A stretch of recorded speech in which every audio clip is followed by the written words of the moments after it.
क्या हाल है आप लोगों के? आप लोग सोच रहे होंगे कि फैसल साहब गायब हो गए हैं क्योंकि उनको सब्सक्राइबर नहीं मिल रहे। तो ऐसा कुछ नहीं है। पहली तो बात ये कि सब्सक्राइबर 100 हो चुके हैं, बहुत खुश हूँ भाई। और मिले ना मिले मैं लगा हूँ भाई।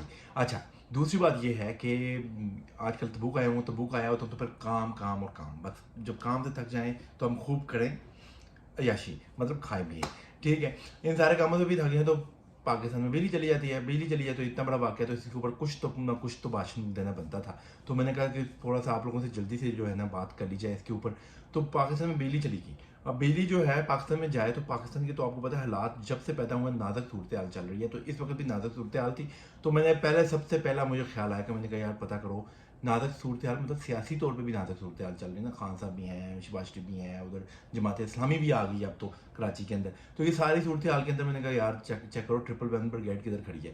तो हौसला हुआ कि हाफिज साहब जो हैं वो आजकल सच्ची मुच्ची के हाफिज साहब बने हुए हैं, तो मक्का आए हुए थे। ठीक है जी। तो आपको पता है वो आपने तस्वीरें तो देख ली होंगी ना, वो जो नए वज़ीर आला निगरान वज़ीर आला बने हैं उनको अपनी निगरानी में वो लेके आए हैं खाना काबा का में उनकी तस्वीरें आई हैं अभी भी।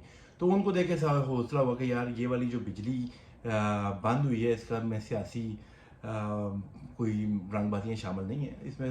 लाजमी बात है फ्रीक्वेंसी कोई और ही फ्रीक्वेंसी सच्ची मुच वाली फ्रीक्वेंसी जो है वो शामिल होगी।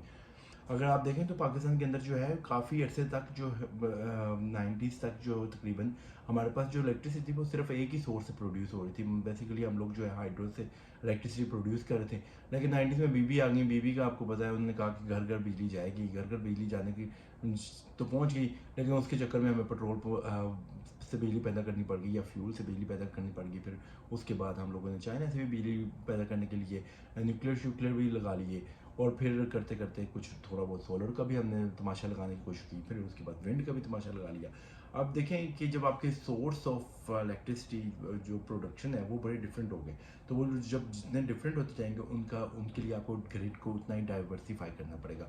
तो सबसे पहली बात तो ये आ गई कि हमने वो ग्रिड को डाइवर्सिफाई नहीं किया। इस वक्त पूरी दुनिया जो है नीदरलैंड्स यूरोप को देख लें या आप इवन मिडल ईस्ट के अंदर भी देख लें, तो हर बंदा इस टॉपिक पे बात कर रहा है कि हमने ग्रिड को मॉडर्नाइज किया कैसे करना है।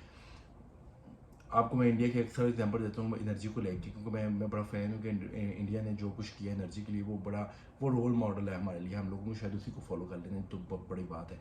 इंडिया ने $30 बिलियन अनाउंस किया दिसंबर 2022 के अंदर, यानी एक पिछले माह। और उन्होंने ये बात की है कि हम लोगों को अपना जो पूरा ग्रिड सिस्टम है वो डाइवर्सिफाई करना, पूरा ग्रिड सिस्टम चेंज करना पड़ेगा ताकि हम मैक्सिमम जो है रिन्यूएबल एनर्जी रिसोर्सेज को यूटिलाइज कर सकें। और ये उनका वो पूरा प्रोजेक्ट जो है वो 2030 तक चलेगा। तो थोड़ा सा ज़रा अगर गौर से देखें कि यार ये पिछले 12 साल का अगर डेटा उठा लें कि 2010 से आज तक की डेट में कितने बड़े ब्लैकआउट हुए हैं पूरी दुनिया में, और लोगों ने उससे क्या सीखा है और कैसे उनको हैंडल किया है। तो जो आप सबसे पहले तो आप लोग फ़ख्र करें कि 2010 से अगर 2023 तक का डेटा देखेंगे तो माशाल्लाह हम लोग जो है टॉप में, हमने 4 बड़े ब्लैकआउट कर दिए। 2015 में भी हमने किया, 2021 में भी किया, 2022 में भी किया, 2023 में भी अब हम लोग ने कर लिया।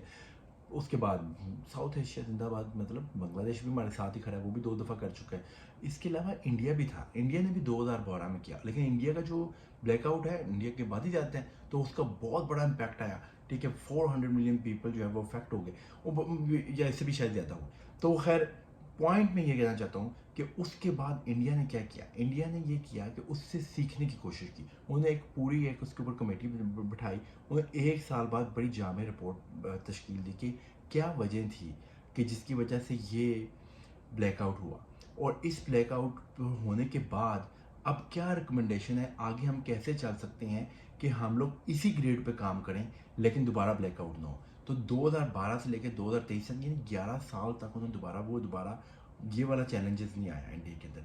तो दे नो के problems will come, and that's why उन्होंने क्या किया, उन्होंने कहा कि अब हमें पूरे का पूरा जो ग्रिड है उसको ही स्मार्ट ग्रिड में लेके जाना है। और उसके लिए उन्होंने $30 बिलियन रख लिए कि हम लोग 30 बिलियन, खैर हम लोग $30 बिलियन तो खैर दूर की बात है, हम लोग तो ये सोच भी नहीं सकते $30 बिलियन। इस वक्त तो हम लोग जो है $1 बिलियन खेल रहे हैं IMF के साथ। लेकिन कहना ये चाह रहा हूँ कि दोस्तों सिर्फ और सिर्फ अगर हम लोग ये अज़म कर लें कि 2021 में या 2015 में या 2022 में क्यों प्रॉब्लम आया था, और उसके बाद एक वाज़ेह रिपोर्ट बनाई जाए जिसमें ये लिखा जाए कि ये रिकमेंडेशन हैं और आगे आइंदा के लिए हमें इन चीज़ों पे काम करना होगा।